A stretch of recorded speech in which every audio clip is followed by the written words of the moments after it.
Welcome to மகே maths class. நீங்கள் நம்ம என்ன பார்க்க போகிறோம்னா 6ஆம் வகுப்பு 2ஆம் பருவம் பட்டியல் லாபம் மற்றும் நஷ்டம். இதில் பயிற்சி 3.1ல் 14வது கணக்கு தான் பார்க்க போகிறோம். இதுக்கு முன்னாடி 13வது கணக்கு வீடியோ போட்டிருக்கோம். அதோட லிங்க் டிஸ்கிரிப்ஷனில் இருக்குது, போய் பார்த்துட்டு வாங்க. இப்போ வாங்க கணக்கு பார்க்கலாம். 14. மங்கை ஒரு அலைபேசியை ரூபாய் 12,585க்கு வாங்கினார். அது கீழே விழுந்து பழுதாகி விட்டது. அதை சரி செய்ய ரூபாய் 500 செலவு செய்து அதை அவர் 7,500க்கு விற்பனை செய்தார். அவருடைய லாபம் அல்லது நட்டம் காண்க. அலைபேசி வாங்கியிருக்காங்க. அது எவ்வளோதுக்கு வாங்கியிருக்காங்கன்னா 12,585க்கு வாங்கியிருக்காங்க. அது கீழே விழுந்து பழுதாகிட்டு அதுக்கு செலவு 500 செலவு பண்ணியிருக்காங்க. இப்போ அடக்க விலை எழுதணும். அடக்க விலை ரெண்டுமே வரும், செலவு பண்ணதும் வரும், அவர் வாங்கின இதுவும் வரும். எவ்வளோதுக்கு மொபைல் வாங்கினாரோ அந்த விலையும், அந்த மொபைலுக்காண்டி எவ்வளோ செலவு பண்ணாரோ அந்த விலையும் இதில் அடக்க விலையில் வரும். அப்போ இது ரெண்டுத்தையும் கூட்டி நம்ம எடுத்து எழுத வேண்டியதான். 12,585 ப்ளஸ் ரூபாய் 500, இது ரெண்டுத்தையும் கூட்ட வேண்டியதான். 5, 8, 10ல் 1 மேலே 1 3, 13,085. 13,085 அடக்க விலை கிடச்சிருக்கு. விற்பனை விலை கொடுத்துருக்காங்க, அவங்களே கொடுத்துருக்காங்க விற்பனை விலை. அதை எடுத்து எழுதிக்குவோம். விற்பனை விலை ஈக்குவல்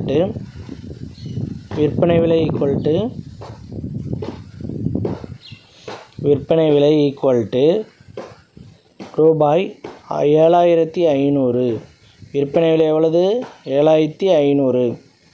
விற்பனை விலை அடக்க விலை, இது ரெண்டில் எது பெருசாக இருக்குது? அடக்க விலை பெருசாக இருக்குது. அப்போ அடக்க விலை கிரேட்டர் தென் விற்பனை விலை.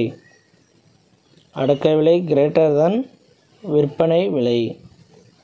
அடக்க விலை பெருசாக இருந்துச்சுன்னா நம்ம நட்டம் ஃபார்முலா யூஸ் பண்ணுவோம். நட்டம் ஃபார்முலா என்னன்னா, நட்டம் ஈக்குவல் டு அடக்க விலை மைனஸ் விற்பனை விலை.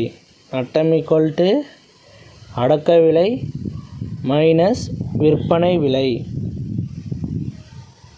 அடக்க விலை மைனஸ் விற்பனை விலை. விற்பனை விலை ஈக்குவல் டு அடக்க விலை என்ன கொடுத்துருக்காங்க? விற்பனை விலையை கழிச்சிட்டோம்னா, அடக்க விலையிலேருந்து விற்பனை விலையை கழிச்சிட்டோம்னா நமக்கு எவ்வளவு நட்டம்னு கண்டுபிடிச்சிடலாம்.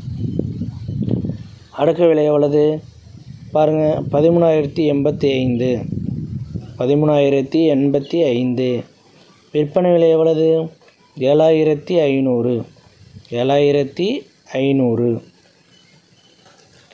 இந்த 13,085ல் இந்த 7,500 கழிச்சோம்னா நமக்கு நட்டம் எவ்வளோதுன்னு கிடச்சிரும். 13,085 மைனஸ் 7,500. 5ல் 0 போகும், அதனால் 5, 8. இப்போ 5 இருக்குது, 0 இருக்குது. 0ல் 5 போகாது, அதனால் 3ட்டேருந்து 1 கடன் வாங்கினா 10. 10ல் 5 போச்சுன்னா மீதி 5. இங்கே 2 இருக்குது, 2ல் 7 போகாது. அப்போ பக்கத்தில் 1 கடன் வாங்கினா 12. 12ல் 7 போச்சுன்னா மீதி 5. இப்போ 5,585 தான் நட்டமாக கிடச்சிருக்கு. ஈக்குவல் டு ரூபாய் 5,585. நட்டமாக கிடச்சது 5,585. அவ்வளோதான் இந்த கணக்கு. நெக்ஸ்ட் வீடியோவில் பார்க்கலாம். இந்த வீடியோ பிடிச்சிருந்தால் லைக் பண்ணுங்கள், கமெண்ட் பண்ணுங்கள், ஷேர் பண்ணுங்கள், சப்ஸ்கிரைப் பண்ணுங்கள். அந்த பெல் பட்டன்